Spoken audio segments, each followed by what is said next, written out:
is Iannielli, and I'm a male to female transgender girl. I'm gonna talk about two topics that currently I'm going through right now. I've actually been going through these actually for a lifetime. The two words that go hand in hand from my perspective is gender dysphoria and depression. I've been struggling with gender dysphoria and depression all my life. Most transgender individuals do. I always knew in my heart that I was a girl, even though I was born a boy. In its simplest terms, gender dysphoria is an incongruence between your birth sex and your gender identified sex. So I was born a boy, but I've always identified as a girl. Hence, I have a condition called gender dysphoria. And there's other words such as gender identity disorder, but essentially it's the same. Gender dysphoria is a condition where your body, your sexual body is not in congruence or conformity to your gender that you perceive yourself as. And in struggling with gender dysphoria, you will tend to struggle with depression also. And it's very likely that if you're transgender, these feelings will last you for your lifetime, basically. And that's why it's very important that you recognize these warning signs and try to do something about it. For me, growing up in the early 60s, it was very difficult, and I never really felt that I could do anything about it. I was very reluctant to tell anyone, especially my family. So I just kept it under the rug, carpet, whatever you want to say. I just kept it my little secret. And the only way I could deal with my gender dysphoria growing up was to cross-dress whenever I could, or to fantasize about being a girl. That was really the only way that I could deal with it. I certainly didn't have anyone else in my life that I could share my struggle with. And the hard part is that you will struggle with gender dysphoria and depression for your whole life, basically. Gender dysphoria doesn't go away, and the only way you can address it is by tackling it head on. And sometimes we're reluctant to do anything about it because we just don't know, we're afraid, and certainly we feel that we have an obligation to living in the birth sex that we were born into, and we try desperately to fight those feelings and not give in to them. And that's basically the story of my own life, that I ran away from my gender dysphoria. I didn't admit to it, and I couldn't accept it, so I denied it, I repressed it, I suppressed it, but I still couldn't stop the cross-dressing. So in a way, I was addressing the gender dysphoria as best I could by dressing to relieve my anxiety about it, my feelings about it, desperately to feel like there was something that I could do. I also enjoyed cross-dressing because it gave me a sense of who I truly was. Even though I did it in secret, I felt very comfortable dressing up in girls' clothes, and I felt much more happier. And a part of me that I couldn't express to the outside, I could express to me in a way that made me feel somewhat comfortable. I was still depressed because I couldn't share it with anyone, and that was the hard part. But I knew that I had no choice, and the only way I could help myself was to find times when I could cross-dress. It helped me, but it wasn't a cure-all. It was really temporary, but it was better than nothing. These days, I still struggle with gender dysphoria. I've struggled with it since I was a 3-year-old. I didn't know it at the time, but I struggled basically my whole life. And I struggle with depression, and I've been in the hospital for multiple suicide attempts. I am trying my best to live a normal life as best I can, and try to do the right things. I have a family, I have a son who I love, and I have to do everything in my power to make his life safe and protected. I also am in the middle of my own personal transition, which I felt I had no choice. It came to a point where I had to transition. It was either that or, succumb to my depression and call it quits. And I certainly couldn't have done that because I have a son who needs me. He's autistic, he's a teenager, and we have a loving relationship. So I couldn't do that. I know what it's like to lose a parent to suicide. I lost my dad 5 years ago to suicide, so I know the horror and the pain, and I couldn't put my son through that. So I knew in my heart that I had to get the help that I needed personally, and that's when I made the hardest decision of my life, where I agonized and felt very conflicted, and I wasn't sure how it was going to impact on my son. He was my main focus in transitioning. I was very concerned how it would affect him, and I just wasn't sure. And I remember sitting with him and telling him that we're not perfect, and that God makes us, and we sometimes have things that not everyone quite understands. But I told him that I was born to be his father, and I love him, and I will always be his father. But I was also born with a girl's heart and a girl's mind, even though I had a boy's body. And I wanted to bring the girl's heart and mind into me as a person.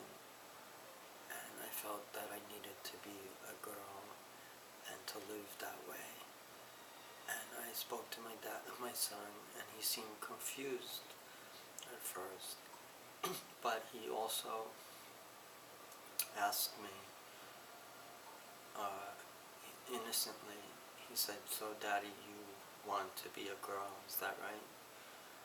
And I said, "Well, hon, that's how I feel inside." And he looked at me and he hugged me, and he said, "I still love you, Dad. Whether you're a girl or not, it doesn't really matter. You're my dad, love you and I want you to be happy. And I couldn't help but cry when he said that. He was such a sweet kid with such a maturity, and he's autistic, so he also has his own struggles. So I just felt so amazed at his maturity and how he reacted to it. And I was very careful how I integrated my transition into his life, and I didn't want to do it in a way that I felt would be inappropriate. So I gradually eased into it. And when you do transition, it is a process, and it is gradual over time. It isn't like you are a boy or a man today, and tomorrow you're a girl or a woman. It doesn't work like that. It's a long process, and you have to go in steps and stages in your development in the transitional process.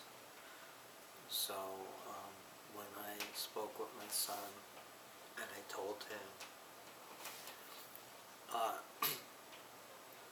I felt a sense of relief that he understood and that he was okay with it. I was still dressing, but I made sure I toned down my dressing in front of him. When I was out in public, I would dress as a woman. I would wear dresses, but in dressing in front of when I was dressed in front of my son, I would wear casual slacks and a shirt or a blouse.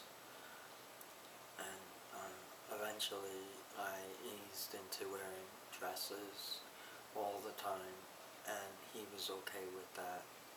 Didn't really bother him, and we went out. We went to the movies. We still go out to the movies. We go for pizza, and he still calls me dad, and that's fine, because that's what I am. And he seems well adjusted, and he has therapy with his school. The school's aware, and he expresses his feelings. So that's important, and we did have family therapy sessions. So I always wanted him to have the opportunity to express himself about his feelings and to speak about it, because that's very important. And I think that so far it's going well. I've struggled for a lifetime with my gender. It's not something that happened overnight. It's been a lifelong struggle, and I wouldn't want to see others have to go through it, because it's very painful, it's very emotional, and it's not well understood. A lot of people still are very critical. They don't understand it, and they're very judgmental and very discriminatory. And it's unfortunate, because transgender people are wonderful people. They just have a situation that affects how they feel about themselves. And it seems when issues that arise from gender or sex come up, it seems to send shockwaves and ripple effects through society, and no one quite understands it, and they are quick to pass judgment, which is wrong, and it shouldn't be like that. And I think slowly but surely the ignorance will hopefully go away and will lend towards tolerance and acceptance. Transgender individuals have been struggling for a long time, and we are the last in the LGBT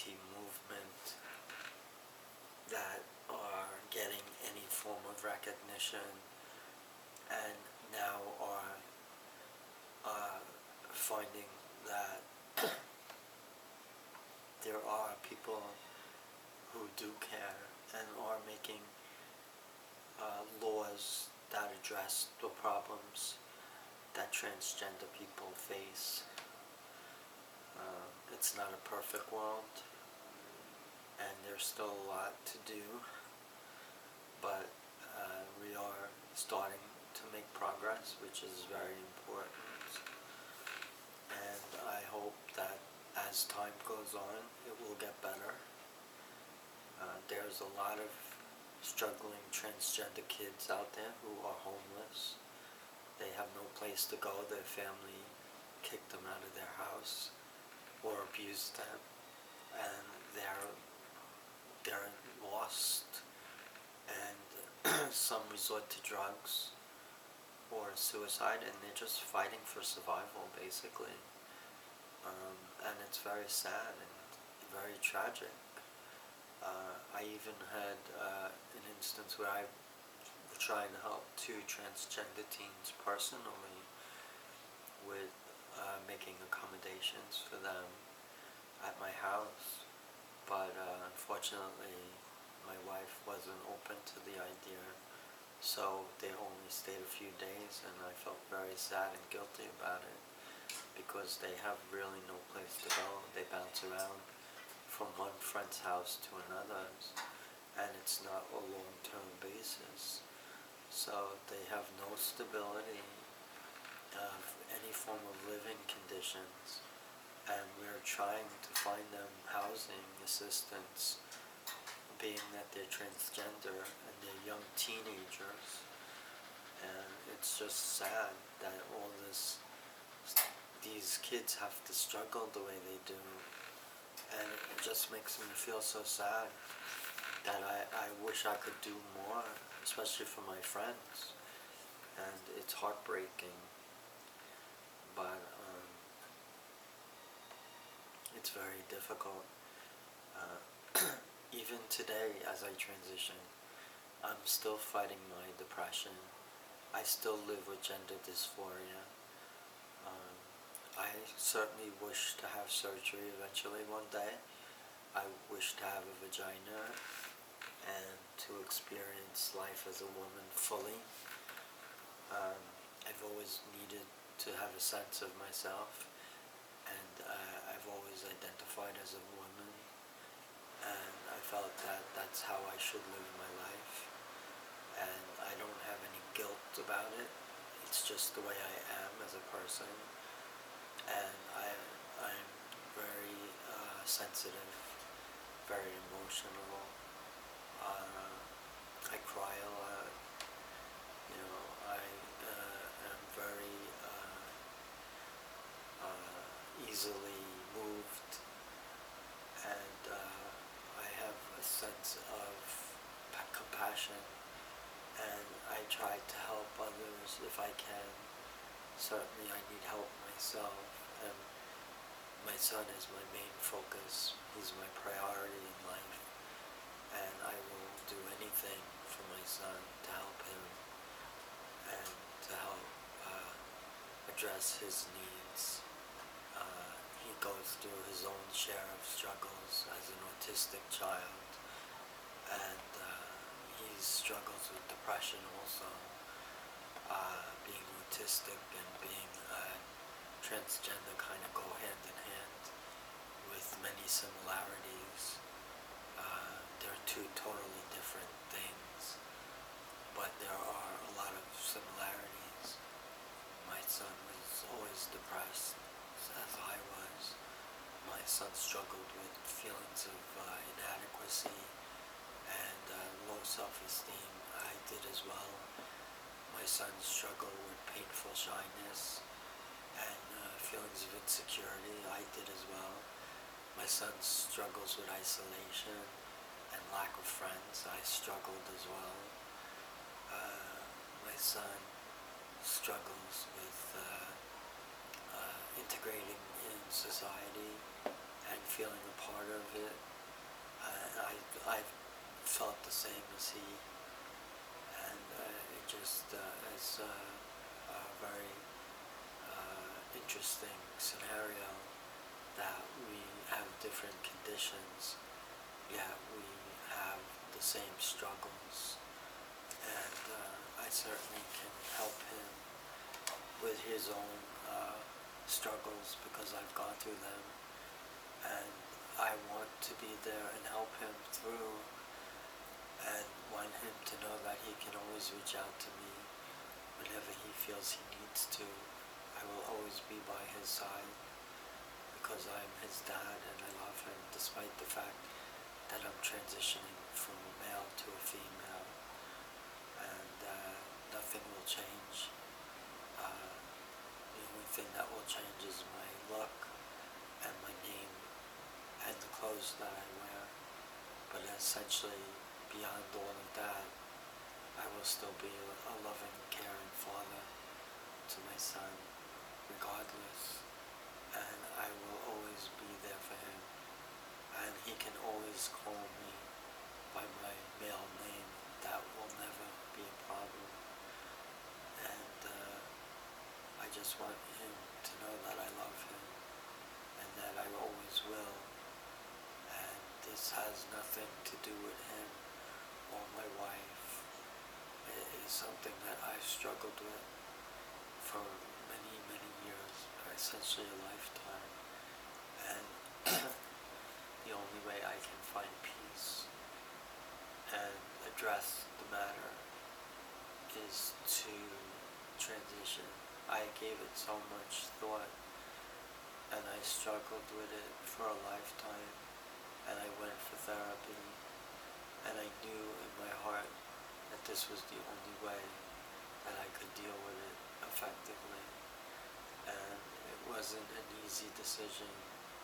I was very scared, and I didn't know if I was making the right decision, but I had to believe I was, and it was one of the most painful, excruciating feelings for me because it affected so many people, and it affected my son the most, and that was what I was concerned about, my son and my wife and my family.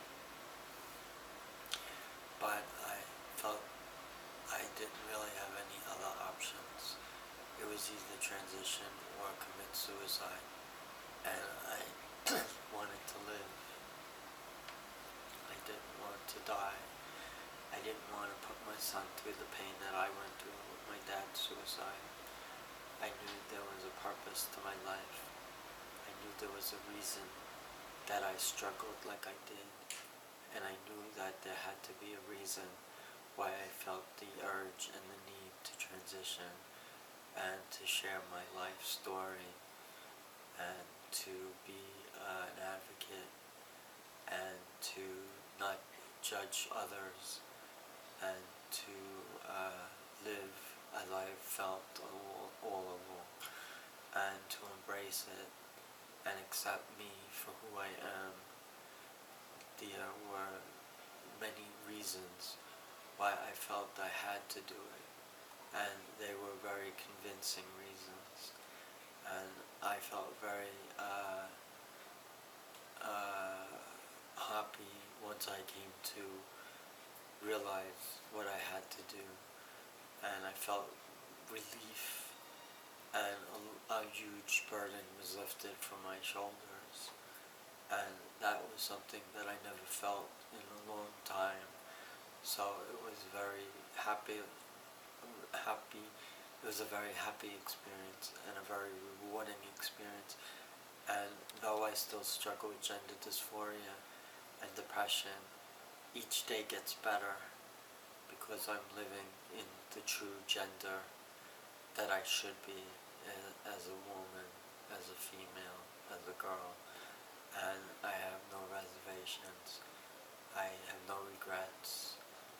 And I feel that I will be much happier living as a woman and going about my life the way I should have been as a woman. However, I am very happy that I lived a male life to become a father to my son Matthew, and to become a husband to my wife, and that I have no regrets over. I'm very happy.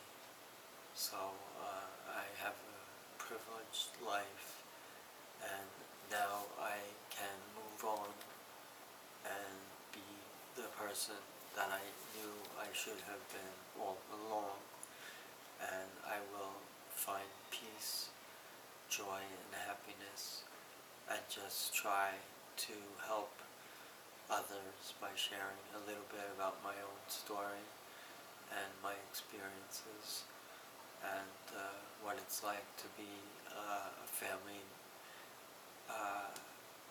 man who transitions to become a woman, and what it's like to be the father of an autistic child, a son, and to transition to become a woman, and to be a husband of a woman that I love, and to transition to become a woman myself.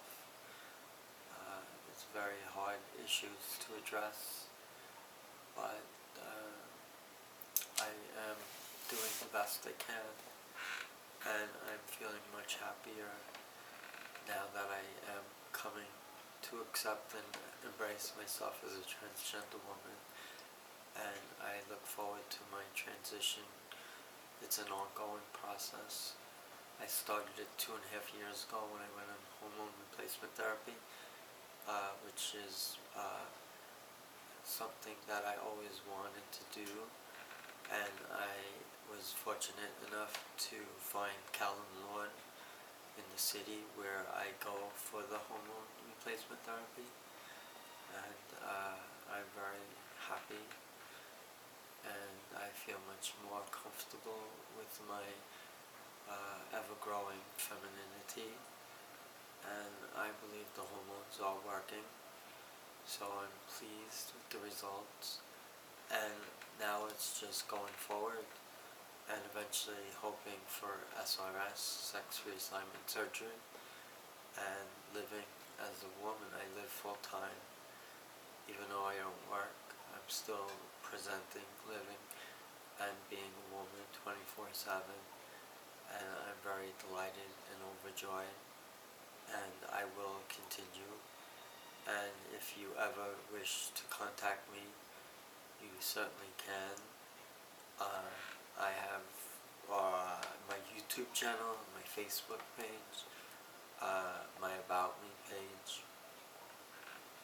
so you can certainly find me, and I'm out there, and I am always doing a video whenever I feel inspired, and I feel it's a tremendous help. I've been fortunate to come across good video channels from other transgender girls who have amazing videos and share their amazing experiences, and they have inspired and touched me in so many ways that I'm truly grateful.